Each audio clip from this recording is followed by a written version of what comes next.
प्रिय दोस्तों, योगाचार्य वासुदेव आप सभी का स्वागत अभिनंदन करता हूँ। प्रिय दोस्तों, दो बार महागायत्री मंत्र के साथ स्टार्ट करेंगे। ओम भूर्भुवः स्वः तत्सवितुर्वरेण्यं भर्गो देवस्य धीमहि धियो यो नः प्रचोदयात्। ओम भूर्भुवः स्वः तत्सवितुर्वरेण्यं भर्गो देवस्य धीमहि धियो यो नः प्रचोदयात्। प्रिय दोस्तों, आप जानते हैं कि सभी लोग का जो परेशानी का कारण होता है वो अविद्या होता है। अविद्या मतलब सही ज्ञान ना होना, तत्वों का सही ज्ञान नहीं ना होना ही समस्त परेशानियों का कारण है, दुख का कारण है, ऐसा शास्त्रों में बताया गया है। लेकिन यदि आप आम जीवन में देखेंगे तो भी आप यही पाएंगे कि लोग भाग दौड़ तो कर रहे हैं, बहुत सा भाग दौड़ चल रहा है, लगातार लोग भाग रहे हैं। अब भागने का मतलब ये नहीं है कि फिजिकल रूप से जो दौड़ रहे हैं वही सिर्फ भाग रहे हैं। भागने का मतलब मन भी देखें कि कहीं भी स्थिर नहीं है, मन हमेशा विचलित रहता है, हमेशा यहाँ वहाँ भागते रहता है। लेवल ऑफ कंसंट्रेशन है, लेवल ऑफ शरीर के ऊपर से अवेयरनेस है वो चला गया है, जिसके कारण जो है बीमारियां आ रही है। बीमारियां आपको क्या आने वाली है, किस ऑर्गन में दिक्कत है, क्या परेशानी आगे जाकर आने वाली है, उसका आपको भान नहीं रहता, मतलब अंदाजा आप नहीं लगा पाते हैं। अवेयरनेस की कमी रहती है, आपको पता नहीं चल पाता कि मुझे आगे क्या होने वाला है। तो अवेयरनेस की कमी है फिजिकल लेवल पे। मेंटल लेवल पे भी अवेयरनेस की कमी है, क्योंकि लोगों को अचानक समस्याएं आ जाती है, नींद नहीं आने की या अनेक तरीके का, जैसे हाइपरटेंशन की समस्या आ जाती है, ओवर थिंकिंग वाली प्रॉब्लम आ जाती है, अचानक से स्टार्ट हो जाती है। फिर लोग पिल्स लेने लगते हैं, दवाओं का सहारा लेने लगते हैं, जबकि उससे आप रूट से बीमारियों को ठीक नहीं कर सकते। तो रूट से बीमारियों को ठीक करने के लिए मजबूत करना होगा रूट को, ना कि आप ऊपर से प्रेशर डाल के उसे दबाकर उसके सिम्टम को ख़त्म करने की कोशिश करें। तो जड़ से बीमारियों को ठीक करना है तो जड़ पे काम करना पड़ेगा, रूट पे काम करना पड़ेगा। आयुर्वेद कहता है कि वात पित्त कफ आदि तीनों बैलेंस रहे तो आप बीमार नहीं पड़ते। बीमार आप तभी पड़ते हैं जब ये तीनों में अनबैलेंस क्रिएट होता है। तो बैलेंस बहुत जरूरी है। गीता में श्री कृष्ण भी कहते हैं समत्वम योग उच्यते, यानी समता, बैलेंस चाहिए हर जगह पे, और वो बैलेंस जो है सो आप प्राप्त करते हैं योग के माध्यम से। समत्वम योग उच्यते, दूसरे अध्याय के ही 48वें सूत्र में ये चीज आपको मिलती है। गीता में देखेंगे तो महर्षि पतंजलि ने पतंजल योग सूत्र जो उनका है, जो बहुत ही विख्यात है, आप सभी जानते होंगे, अष्टांग योग की चर्चा भी है उसमें। तो उसमें जो दूसरा ही सूत्र है, पहला समाधिपाद और दूसरा सूत्र है योगस्य चित्त वृत्ति निरोधा, समस्त वृत्तियों का निरोध कर देना। जो भी माइंड में फ्लक्चुएशन है, जो भी अनेक तरीके से समस्याएं हैं, उलझने हैं, उसे पूरी तरीके से निरोध कर देना, रोक देना योग का लक्ष्य होता है, जो टारगेट पॉइंट है वो है। तो योग आखिर क्या है? लोग योग को सिर्फ आसनों का अभ्यास बताते हैं, लेकिन महर्षि पतंजलि का जो दृष्टिकोण देखें तो आपको पता चलेगा कि यम, नियम, आसन, प्राणायाम, प्रत्याहार, धारणा, ध्यान एवं समाधि, ये आठों मिलाकर ही अष्टांग योग कहते हैं इसे। और महर्षि घेरन ने भी एक योग इसी तरीके का दिया है, लेकिन थोड़ा सा डिफरेंस है, उसमें 7 अंग है तो उसे सप्तांग योग कहते हैं। उनका मानना कुछ थॉट प्रोसेस अलग है, लेकिन सभी का जो टारगेट पॉइंट है वो उसी लेवल पे जाता है। दोस्तों, तो आपको क्या करना चाहिए? मेरे हिसाब से 4 चीज़ें प्रमुख है 4 डायमेंशनल फिटनेस के लिए। 4 डायमेंशनल मतलब फिजिकल लेवल पे फिटनेस, पूरा फिजिकली आप फिट रहें, ऑर्गन आपका फिट रहे, physical fitness. Mental fitness, nerve बिल्कुल हेल्दी रहे, किसी तरीके का प्रॉब्लम ना हो, नींद आने की समस्या ना हो, उलझने ना हो, ज़्यादा स्ट्रेस आप ज़्यादा लंबे समय तक ना टिके, इसके लिए मेंटल फिटनेस।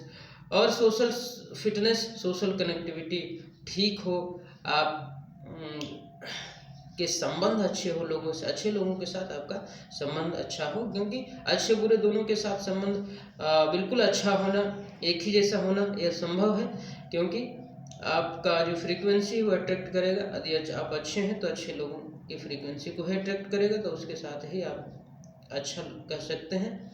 जो गलत लोग हैं वो आपको अच्छा हो सकता ना भी कहें।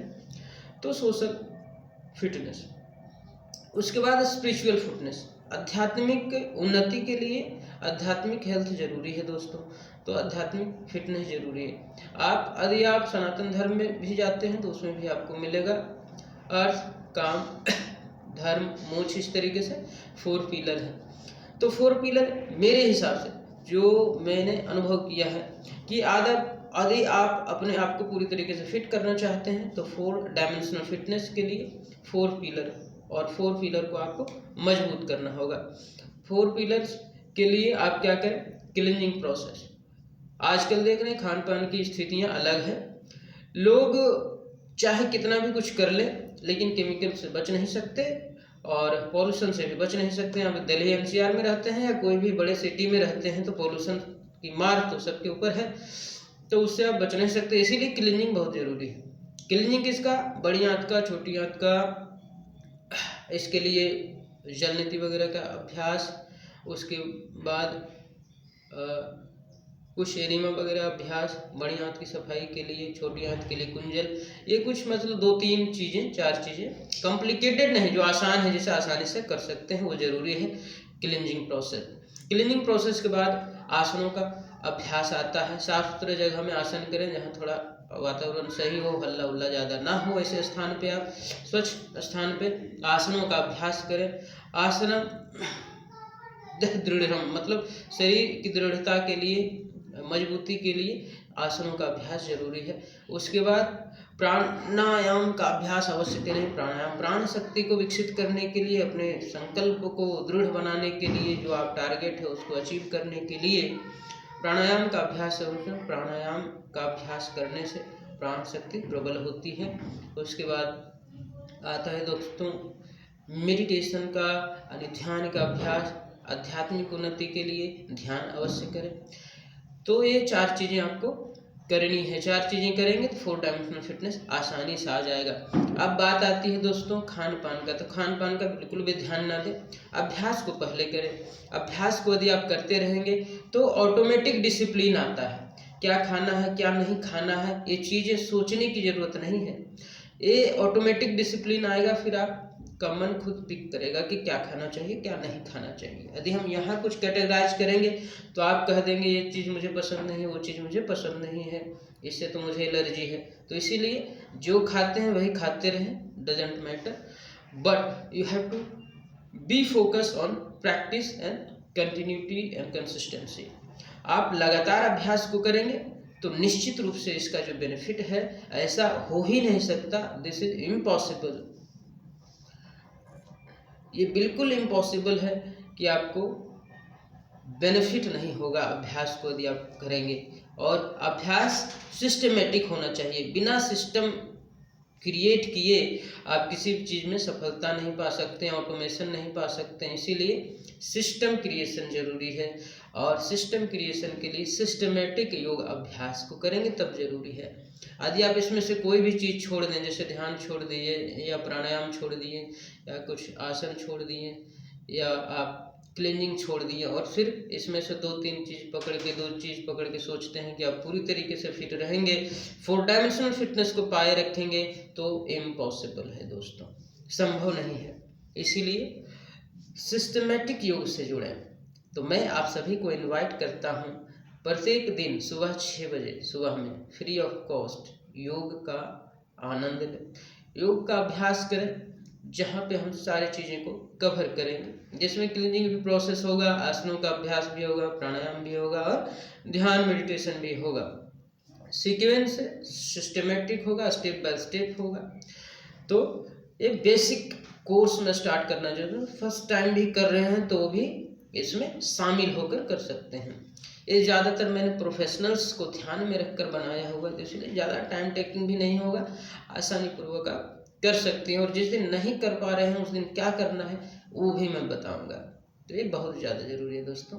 तो आज के लिए बस इतना ही। मैं योगाचार्य वासुदेव आप सबको ये गारंटी दे सकता हूँ कि यदि आप इन अभ्यासों को करेंगे तो हमेशा बीमारियों से बचे रहेंगे। मैं अपनी बात करूँ तो पिछले 18 सालों से मैंने किसी भी तरीके का मेडिसिन नहीं लिया, no medicine. Food as medicine तो है ही मेडिसिन लेने की जरूरत पड़ी नहीं। दूसरी चीज, मैं कभी बीमार भी नहीं पड़ा इन 17-18 सालों में, किसी भी तरीके का प्रॉब्लम नहीं आया। आने वाला तो प्रॉब्लम होता है क्योंकि पोल्यूशन, इतना पोल्यूशन में रहते हैं तो प्रॉब्लम आने वाला ही रहता है। जैसे इन्फेक्शन हो गया, कुछ सर्दी जुकाम हो गया, होने वाला लगता है मुझे, तो उसके पहले मैं ट्रीटमेंट करके जो वायरस इन्फेक्ट करता है उसे आप पहले आप मार दे। यदि दुश्मन आपका 2-4 हो तो मारना आसान होता है, यदि हजारों दुश्मन आए तो उसे लड़ने में इम्यूनिटी को भी टाइम लगता है। तो मेरा यही रहता है टारगेट कि जैसे मुझे पता चलता है कि दुश्मन आने वाला है, 1-2 जैसे ही है उसे मार के हटा देना।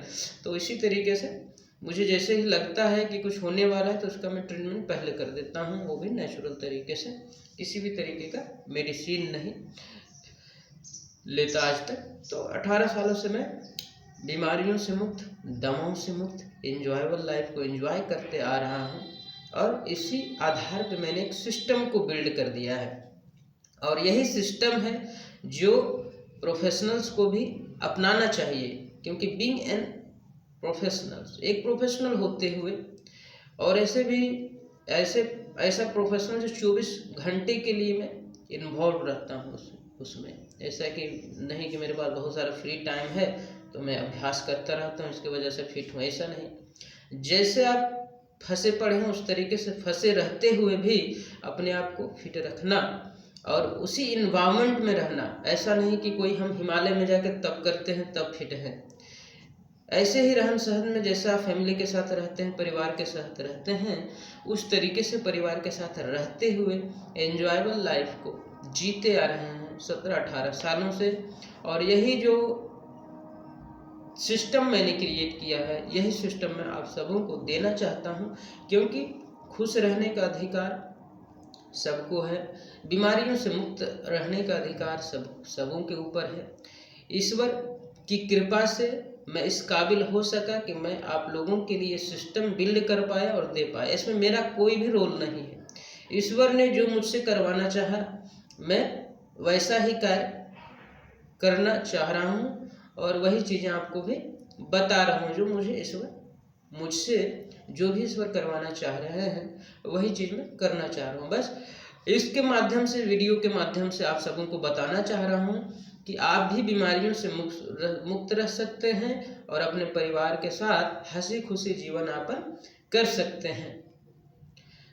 सिर्फ खाने पीने के लिए, सिर्फ अपने जीविका को चलाने के लिए आप पूरे जीवन, आप अपनी जो लाइफ है, जो प्रीशियस लाइफ है, उसको बर्बाद नहीं कर सकते, बर्बाद नहीं करना चाहिए। इसीलिए 4 डायमेंशनल फिटनेस पे काम कीजिए, अध्यात्म की ओर जरूर बढ़िए, अग्रसर हुई, क्योंकि वो एक अनमोल रत्न है जो हर मनुष्य के अंदर होना चाहिए। तो अध्यात्म से जुड़ने के लिए सबसे बेस्ट मार्ग है दोस्तों योग का। और भी बहुत सारे मार्ग हैं, लेकिन ये सबसे मुझे पर्सनली बताएं तो सबसे अच्छा मार्ग लगता है, क्योंकि इसमें बहुत ज़्यादा ताम झाम नहीं है, इतने सारे नियम कानून नहीं है। आप योग का अभ्यास करें सिंपल सा, तो सारे कुछ डिसिप्लिन में आ जाता है। आप दूसरे भी रास्ते से आएंगे तो उसमें भी डिसिप्लिन है, लेकिन उसमें फोर्सफुली डिसिप्लिन आपको प्रैक्टिस करना पड़ेगा। इसमें क्या है कि आप सिंपल सा योग अभ्यास करें, आपका डिसिप्लिन शरीर आ जाएगा, फिर मन आ जाएगा, सारी कुछ अपने आप होगा, ऑटोमेटिक डिसिप्लिन आता है इसमें। अथाह योगा अनुशासनम, इसका ये मतलब नहीं है कि अनुशासित पहले हो जाइए फिर योग कीजिए। महर्षि पतंजलि ने बताना चाहा कि आप योग कीजिए, खुद ब खुद अनुशासित हो जाएंगे। तो ये चीज़ें हैं दोस्तों। तो मैं आज यहाँ पे समाप्त करना चाह रहा हूँ इस वीडियो को। और इसके ज़रिए मैं आप सभी को ये इन्फॉर्मेशन जानकारी पहुंचाना चाह रहा हूं इस वीडियो के माध्यम से कि इस वीडियो का आप जन जन तक पहुंचाएं और ज़्यादा से ज़्यादा प्रोफेशनल्स को इससे जोड़ें ताकि वो इसका लाभ उठा सकें और अपने लाइफ को एंजॉय कर सकें।